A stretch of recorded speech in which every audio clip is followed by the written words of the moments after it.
Welcome back to Talking BaD. This is season 2, episode 2. I'm your host, Maggie Campbell, and I'm here with a dear friend of mine, Aidan. He is the chief of staff here at HBHS Business and Design, but not only, he is a true professional with an amazing spirit, and I'm so excited to talk to him today. Aidan, welcome. Thank you for being here with us. Yeah, I'm so glad to join you today on the podcast. I'm so happy you're here. I think, it's going to be such an amazing episode with all of your insight. But before we get started, I just want to know and just kind of get deep right away, right off the bat. What is something you want the listeners to know about you? Something that you think is really important to mention? Recently, I've been thinking about the public image that I display, because I feel as if the first impression that you give off is something that you want to kind of think a lot about. And so recently I've come to discover that I kind of look really serious all the time. I look pretty business professional, and I just wish that people knew that I'm willing to help and I'm willing to do a lot of things. I'm not super serious all the time. It's just something that I have to do for school, and outside of school I'm just kind of there. I just like to have fun. I'm no different than anyone else. Yeah. I feel like you have this if you know Aidan, you have this shell. You present yourself so well with this hard shell around you, just being so professional, being there, being reliable for everybody. But as I've gotten to know you more, you're just you're funny, you're free-spirited, and I think a lot of people don't take the time to see behind that shell of professionalism. So I'm really excited to just kind of get to know, or have the listeners get to know you on that level as we kind of jump into our topic today. So thanks for that. Yeah. I feel like something that comes up as well with that is expressing vulnerability, and I guess that kind of does lead us into the topic. So a topic that, especially if you're a high school student, a college student, even if you're in the workplace, stay-at-home parent, whatever you may be, whatever phase of life you may be in, you're probably familiar with the feeling, the phenomenon, the topic of burnout. So from World Health Organization, they define burnout as a syndrome conceptualized as resulting from chronic workplace stress that has not been successfully managed. It's characterized by 3 dimensions: feelings of energy depletion or exhaustion, increased mental distance from one's job, or feelings of negativism or cynicism related to one's job, and reduced professional efficiency. So it can show up a lot in the workplace, but also in a school setting. High school is so mindless in the way that we're assigned tasks, assignments, tests. We do them for the grade, for one end goal, which for a lot of us is getting into a college. But then these things that we're completing are thrown away. A lot of times I think it leaves us with a feeling of no purpose. It's where are we putting our passion? We're not given really many spaces to explore what lights us up and what, sets our soul on fire. And so we don't have spaces to include joy in our life, especially when we're also having jobs. Yeah. I have done some research, and it says that 71% of students have reported feeling burnout at least once. And so as you can imagine, if 71% of students have reported feeling this at least once, then a lot more of us are feeling it all the time. And so, this is really important to touch on, because not only is it a big issue, but I'm feeling like it's an epidemic, because I just know that everybody in my life has mentioned feeling this way, and it's something that is definitely avoidable in some cases. We're just not taught how to avoid it. So Aidan, I'm really curious, as I've mentioned all these things, what your experience with burnout is. Has it shown up for you in your life? And if so, where? How does it stem? Yeah, so something for me personally, I think that my burnout shows up a lot towards the winter months. So it could also just be a seasonal thing, but I believe that during the winter months, you get less sunlight, and people definitely get into a really workaholic kind of vibe. The environment shifts, especially for senior year, into doing all these college apps, getting ready for college, just thinking about school and the future. And so it kind of gets a bit down. And the experience that I've had, I think that I'm kind of going through a burnout phase right now. Things are getting a bit less interesting for me, and it is affecting not only my work life, but the things that I consider fun. So going back to the definition that you brought up about that was defined by the World Health Organization, it was kind of focused on work. But I feel like with my experience for burnout, it extends beyond just the workplace, and it kind of seeps into my personal life. I can't spend as much time on the things that I enjoy because I have to allocate that time into something like school and schoolwork. It's almost like when we're taking so much time for like schoolwork and like things that are leading to a greater goal, like after high school, when we do have time after we finish those things, it's like, well, I'm exhausted. Like I'm exhausted because did I want to be doing those things? Were those things like fueling me, like refueling my energy? No. So now that I have time, now that I've completed everything I have to do, I mean, at least for me, it's like I just want to chill and I just want to relax. But like I don't know about you, but like it's like my brain's still on. And so it's like we're relaxing, but are we really? And then with all this extra time we have, because we're so exhausted, we were taught to just, you know, scroll on our phone or lay on the couch and watch a show instead of using that time to do things that fuel us. And then we're just left feeling so tired all the time. Like, I don't know. It's just maybe coming up recently, but I definitely feel the same way. Once I get the stuff that I'm done for today, maybe at 5 o'clock, I just kind of want to shut down my brain and not think about anything else. And exactly. And I think when we choose to shut down our brains instead of like, because keeping our brains on and going to those places that we're passionate about, like choosing those things that bring us joy after a day of like these mundane kind of almost depressing things like school, especially when you're in high school and you can't really choose the path you want to go, choosing to keep your brain on and to go to those places that you're passionate about and when you can really invite joy into your day is like uncomfortable.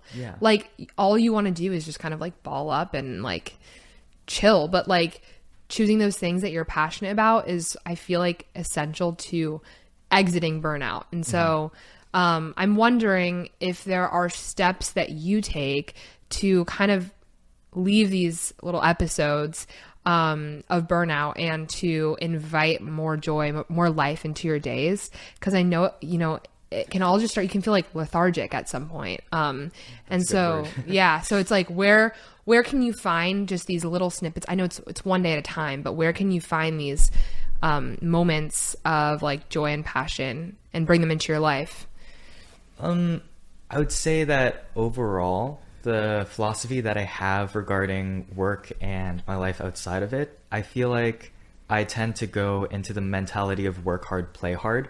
And when I start to go through kind of like that burnout phase, I feel, like you said, lethargic. I really like that word. And I feel like I don't want to do either of those things. So something that I've done to prevent like super serious burnout is to identify the steps of kind of when I start to feel that way and recognize what I need to do to prevent it from getting to that really higher step where I kind of just shut down completely. So the way that I kind of think about it is it gives me a lot of time to think about myself, like what I find joy in doing, what I have to do, and it kind of forces me to reprioritize what I enjoy in life. So like going through burnout right now, I'm realizing that I like music and I kind of like doing some physical sports outside of the classroom, but it just kind of makes me think, how much time do I want to spend on doing it? So I guess let's take last year as an example, or maybe at the start of this year. So I used to work as a junior security analyst. And at the start of the year, I felt pretty burnt out regarding like just getting back into the swing of things with school and stuff. And so it really made me think that I don't actually enjoy, I don't really enjoy doing that type of work. So I kind of shifted what I was doing during the day to focus more on passion because I really like being in school and learning about the things that I like.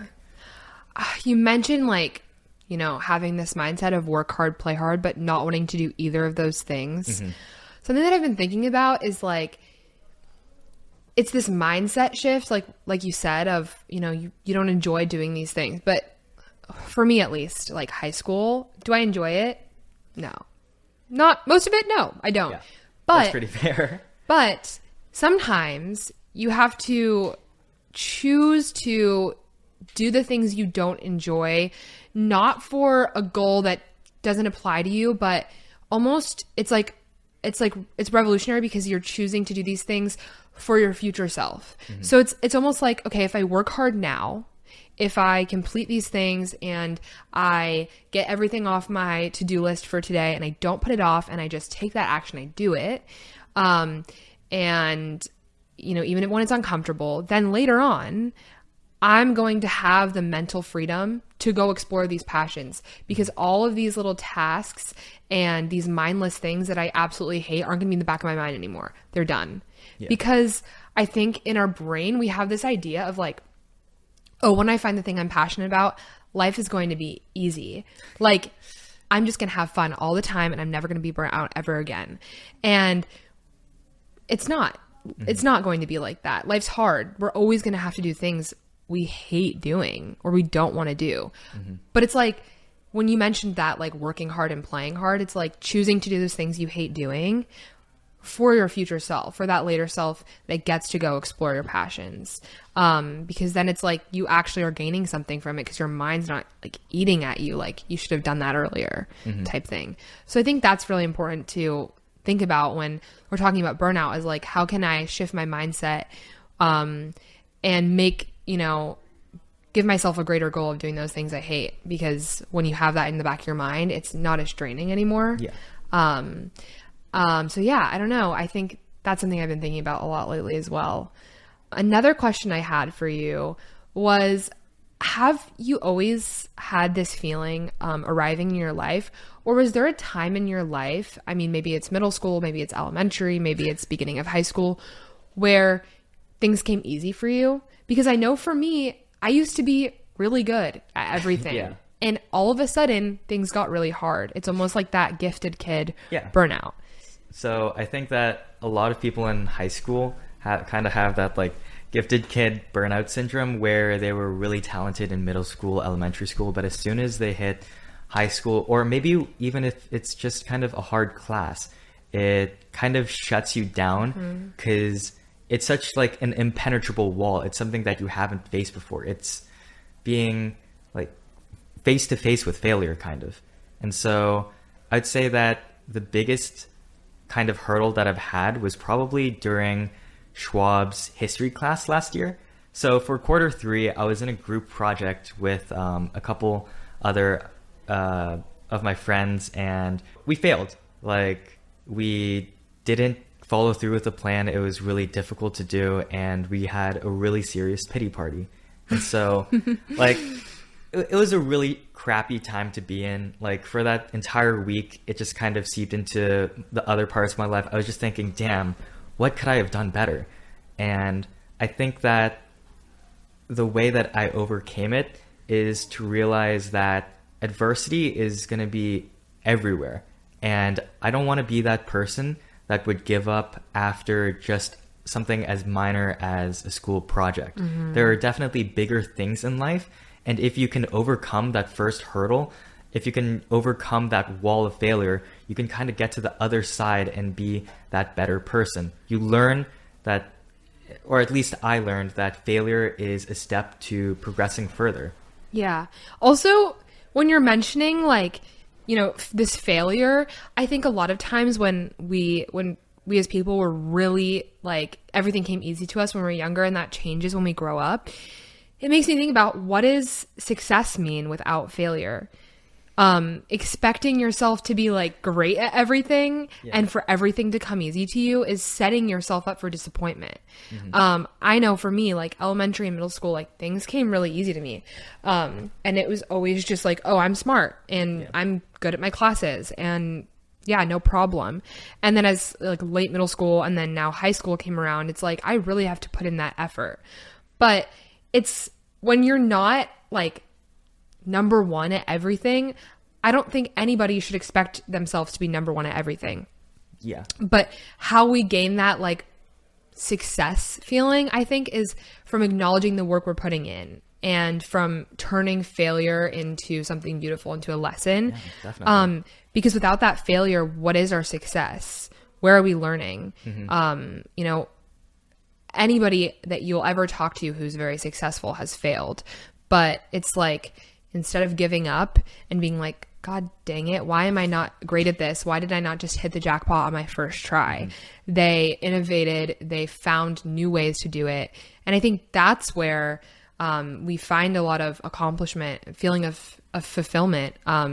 Because when things just come easy, you don't have that struggle to compare anything to. Yeah, you don't really grow. Yeah. And I feel like connecting it back to burnout, it's not necessarily about making those big victories, but after, for lack of a better term, failing, quote unquote, I think of it as a growth opportunity. So like, imagine going back to last year's self after failing, you know, I felt really crappy. I stopped doing things that I liked, but slowly I think that having those small victories of doing something that you wanted to do, being able to accomplish that, it sets you up like for a momentum of success. And I hate the all or nothing mindset. Yeah. Like one day you're just overnight, you're going to wake up straight A's, gym every morning at 5:30 in the morning. You know, like $1 million morning routine. Like that is so it's unnecessary. We don't need that to find success. It's like, the small things, the small moments, the one day at a time is where you're going to find you're doing better. You can't expect yourself to change overnight. Yeah. And I think that's so important to know, especially with burnout, because, you know, we can't go from like rock bottom to, you know, top of the mountain in a day. So yeah, I thank definitely you. get that. Yeah. One little extra thing I would like to add is that I think that the environment that you surround yourself with as well is really important. You to are who overcome burnout. you are who you hang out with. I think. Yeah. So, I mean, I think that as a society as a whole, they treat burnout as something that's bad. Like you'll see people kind of look at you different if you like dress more sloppily, the public persona kind of. And I think that during burnout, it's a lot on yourself and the people that you really trust and the people that you are willing to expose yourself and be vulnerable with. also, yeah, like not avoiding showing people, hey, this is where I'm at. I think being able to show weakness is a really important It's a part. strength. Yeah. Without vulnerability, I mean, nobody's going to know where you're at. So if you don't tell anybody like, hey, this is where I'm at, then how is anyone in your life going to know how to support you? Exactly. So like when I'm burnt out, especially like last year, I failed a few classes. I kept avoiding it. Like I would skip school. I would like not go to class or not talk about it. And then once I started telling my teachers, just being so honest, like, hey, this is what's going on, then it was so easy for me to make progress because there were people there knowing where I was at. And it's easy to think people are going to judge you. But when you tell people, you'll be so surprised how much support you'll gain in your life. Because I feel like everyone's been there. Yeah. I feel like a lot of teachers want for you to succeed. A lot of people don't really know that, but people become teachers because they enjoy teaching and they like to see progress. And so during that downturn that being burnt out has, if you like, I think that it's a good idea to maybe confide in a teacher. And I feel like it always is. Yeah. Just like talking through with it with a teacher, if you have a bad grade, I'm definitely sure that they're going to be understanding. So before we wrap up this episode, I think it's really important to note that when dealing with burnout, that you are not alone and that there are ways you can gain support. It's so important to let like a parent, a friend, a teacher, somebody know where you're at. And not only that, but I challenge anybody facing burnout right now to at least do one thing today that brings you back to something you're passionate about. And if you don't know what you're passionate about, just think about something that makes you happy. And I promise you those little actions, those little invitations of happiness, of passion, of importance, of purpose in your life will bring you back to a little spark of inspiration. And so you're not alone. We've all been there. And it's so important to really bring those factors into your life. Thank you so much for listening. Thank you, Aidan, for being here with us. Yes, thank you. If you're listening on YouTube, go ahead and give us a follow. Hit that subscribe button. Hit that like button. And also, we're on Spotify. If you are too busy to watch, or if you're want to drive and listen, you can listen on Spotify. If you're on Spotify, we're also on YouTube if you want to see our really cool faces. And follow us on Instagram, HBHS Design. Thank you so much for being here with us, and we can't wait to see you next time. Yeah, no problem. Thank Bye, you. guys.